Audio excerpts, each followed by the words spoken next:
Hey guys, it's your boy, Brad here, bringing you another awesome video!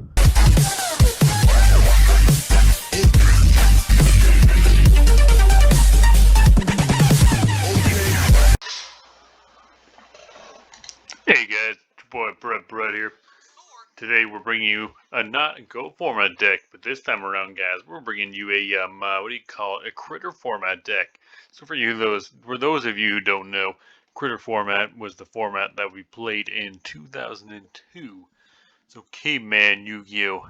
It only has cards from Metal Raiders, Legend of Blue Eyes, and the Yugi and Kaiba starter deck. So it's a pretty limited card pool. I think it's August 2002 to be exact in the TCG. I don't think there is tournament pack cards in this format, if I'm not mistaken. So like no, what do you call it? I don't know what they call this card. Anyways, yeah. So I got a deck here for you guys. This one right here is tribute beatdown in this format, and it's actually pretty sick. I tested it a couple times, and I did lose, but I'll be honest, it's because one, my side deck wasn't set up, but two, I don't know how to play this format yet. But as I learned, I realized, man, this deck isn't too bad. It's kind of sick, and I think I made the right optimizations here. And pretty much this deck right here, guys, if you haven't figured it out already, is we're trying to it's a beatdown deck, a little bit, not super. It's not really very aggressive, obviously. It's kind of a win out of nowhere kind of deck, I guess, in a way. But like you're trying to tribute summon cards like Barrel Dragon and Summon Skull that just kind of win the game out of nowhere, as well as your Shadow Ghoul. And you're using cards like Last Will to gain more advantage from your tribute summons. Obviously, you got your Change of Heart there. You got your Thunder Dragon. And then you're also using your Sangan and your Witch of the Black Forest to gain more advantage. And yeah, we're using the Elegant Egotist here with the Harpy Lady to gain advantage of summoning Harpy Lady. So you can summon So just say you have Harpy Lady on the field. Either you got it on the field, Monster Reborn, or you normal summoned it. You can bring out an Elegant Egotist, and then if you have like Waboku set or something to protect it, then you can Last Will Tribute and then gain even more advantage and have a whole bunch of cards kind of went out of nowhere, right? It's kind of cool. Maybe it needs to be a bit more aggressive. The most aggressive card here is the Jirai Gumo, obviously, because we don't give a fuck with life points. We're just trying to protect our cards with our Solomon Judgment here. But like, it's pretty cool, right? So like, you're trying to tribute summon your big monsters, and also trying to just kind of gain advantage with your Elegant Egotist. And now I'm only running one Harpy Lady Sisters here because you break on this card way too often in my test. So I run the 3 Harpy Lady as well as 2 of these because the Harpy Lady can actually be summoned out of Elegant Egotist. And it's a special summon, obviously, right? So that gives you another monster. And because Change of Heart's only at 1, you don't have to worry as much. But I guess you do with the Red Geki and the Dark Hole, but you can protect it with your Solemn Judgment, right? And that's more worth protecting than, what do you call it is. That's more worth protecting and then like against then like Change of Heart, for example, right? So like, yeah, you're just trying to kind of stall the game with this, and then it's a pretty cool deck. So we're gonna go with card by card with the guys. So the first card we got there is Barrel Dragon. He's a 2 tribute. We're trying him because he's probably the best 2 tribute. I don't know if Blue Eyes is better or not, to be honest, but I like the fact he has a decent enough effect because obviously nothing's immune to targeting.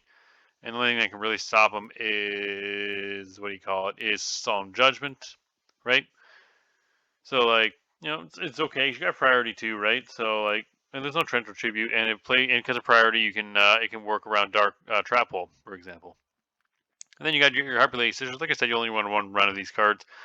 It's a 1950 beater, basically, is all it is, and it's good because of Elegant Egotist gives you that special summon, and if you get on a clear field, that's where you're running like the Solemn Judgment, right? If you get on a clear field, after you write Geki, Change of Heart, or Dark Hold, or even Fisher, with this, that, and maybe like a Jirai Gumo, or you Monster Reborn something, right? You can like take away half their life points kind of thing, right? So it's kind of cool. I was running 3 of it at first, but I realized that you're just bricking on this card like crazy. Because it can't do anything but be summoned by like an Egotist, so fuck that. We're running the non-dry Grumo because I think he's better than the Elf myself because of the fact that eventually he doesn't have to pay. He can always attack. And Dark Elf is what I'm trying to say, right? He can always attack. That's the biggest thing I like about him. He's all right. And then you got your Kribo. Now you're wondering why you're putting in Kribo, Bread. Well, he can be searched by your Sangin, searched by your Wish of Black Forest, and he works with a Shadow Ghoul, one of the other tribute monsters in this deck.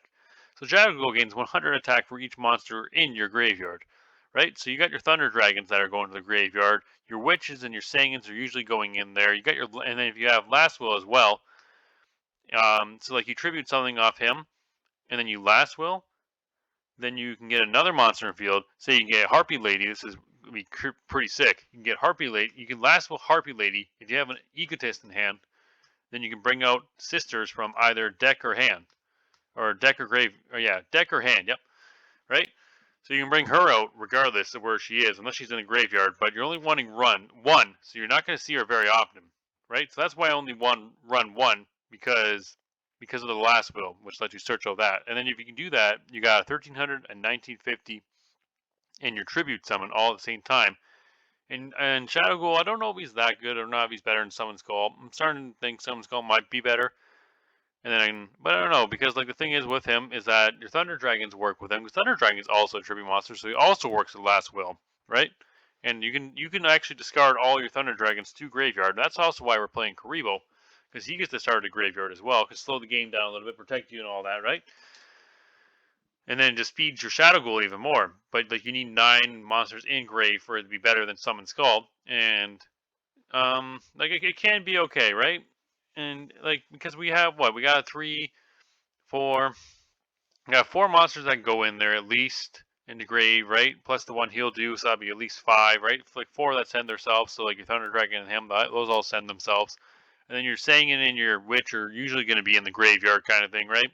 So like it's it can be okay. You have at least 8 monsters that will probably go to the graveyard, and like destruction can be pretty permanent in this format. So it's like I don't know. It's something I'm trying. It's like the thing about this card. The game goes on for a very long time. It's like a very late game staple card. Not staple card, but it's very effective in the late game, right? So in the late game, just say for example, you discarded all your Thunder Dragons, you did your Kribo, all your recruiters have done their work, and then all you got left is just a couple, maybe 1 or 2 monsters, right? So you got 2 monsters left. There's 20 monsters in deck. So then you got 2 monsters left and him. So that would mean there's 17 in there. So he gains 1700 on side of his 1600.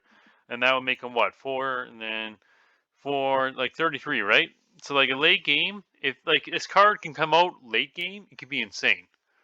Right? That's the thing about it. You can get a 3300 beater off of 1 tribute monster, right? So like, I don't know.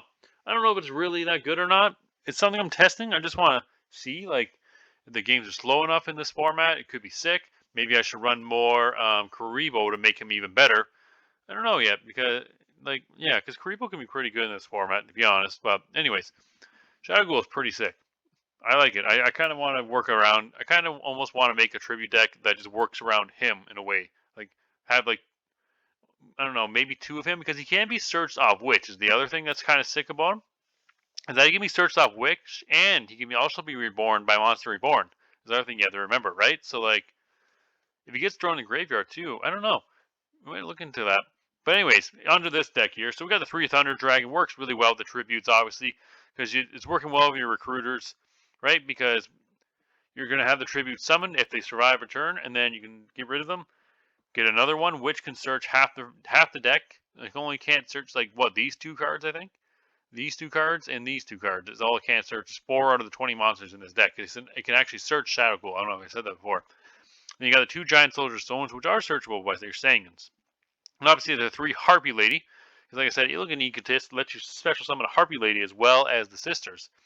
So that can be, I don't know, I think it might be okay. Again, it's kind of a late game thing, but it can be kind of sick though, because like removal is just so common in this format. For example, like your Heavy Storm and your Change of Heart, your Dark Hole, your Raigeki, right? So that's why I run 3 of it. It's better than running 3 of this. I would love to run 3 of this, but because this card literally only has one summoning condition, it is just horrible. I guess it has 2 because you can special summon it with the Reborn, but yeah. So like that's why you only want to run 1 because you don't want to see it. Most of the time you want this to be in your deck is the thing about this card, right? You kind of want it just to be in your deck so you can eventually special off Egotist, which can be kind of cool. Then you obviously got your change of heart needed for most decks in this format. Your dark hole, mass removal, generic, get rid of your recruiters if need be. The elegant egotist, like I said before, the Fisher can help you get rid of annoying monsters, help you OTK, because this deck can OTK. It's not as easy as it sounds, but it can OTK. You know, if you don't have any, if you have a clear field, for example, you have your Harpy Lady on field, and you elegant egotist, maybe right, you elegant egotist, and then maybe you last will and have a tribute summon, right, kind of thing. I don't know. I got pretty close. I almost was able to OTK my opponent. Actually, believe it, one time. It was kind of crazy playing this deck. I was just like, but I couldn't draw my friggin' egotist. Right? I had this stupid card. I had egotist, and I couldn't draw the friggin' no, sorry, I had these cards and this card. But I couldn't draw the friggin' egotist to save my life. Right? I could have OTK. I actually could have OTK'd. But anyways, we got the heavy storm, obviously the mass removal, the 2 last will, which goes really well with the tribute deck since monsters are always going to the graveyard, especially in this format. Cards are always going to the graveyard on your side of the field, especially on your turn. You can even no, that doesn't work with change of heart, no. But you can, if just like if you need to, you can dark hole, and then dark hole will let you get your own monster in the graveyard and special summon in the same time, if that happens, right? So last will can be insane. You got the one monster reborn. It revive. I love the fact it revives from your opponent's graveyard stick. Obviously, the Pot of Greed or Geki. 2 Swords of Revealing Light slow the game down. That's the Mirror Force. Card's broken. So on judgment, because you don't care about your life points, you're always protecting you want to protect your monsters as much as possible. Go for game and pushes as much as possible. So that's why we run 3 of this card, and then 3 Waboku. And then for the side deck, guys, we got the 1 Mask of Darkness. There's something on try and see how it does. The 2 Muka Muka. Well, it's good with the Thunder Dragon, the recruiters, and all that, right? So, I don't know. It's just something to try. Maybe if I need to go a little bit faster and turbo into killing my opponent. The Wall of Illusion. I don't even know why that's in there. The 1 white magical hat. This card can be okay against Exodia. Legend, just in case you want to be doing some aggro stuff against your opponent kind of thing, right? It can be pretty cool for that. This is good for Exodia, the card destruction. And it can even work, just say if you have both these cards, you can normal summon this, set that, and card destruction, or sorry, if you have one or the other of these and you're looking for the other one, you can card destruction and then search for this card faster, right? So it actually works out. It's good against Exodia, and yeah, I don't know if it's good against many other decks, but yeah, it might be worth main decking. I don't think so though. The second Fisher, just in case, Heavy Storm. If you want to get rid of all your background, just go full aggro. The Robin Goblin, for again aggro pushes, it can be pretty cool. Not going to happen too often, but it's worth a try. And then the last one is Trap Hole, which we might start main decking. We're not sure yet, but yeah. So anyways, guys, that's the deck there, and it might need a little bit of work, but so far it's pretty good though. I give it a try, and I would recommend using it, but just be warned, it's not the most meta deck yet. Maybe it'll evolve over time, but we'll see though. Like I said, I tried it a couple times, and I'll be honest, it was pretty good. Now, I only played against the same guy 3 times because I couldn't find anyone else. But, we're going to keep on trying it. And, yeah. So, anyways, guys, that's the video. Let me know what you think of it. If you want to see more Critter Performance, let me know in the comments down below. And I'll see you guys in the next video. Peace out.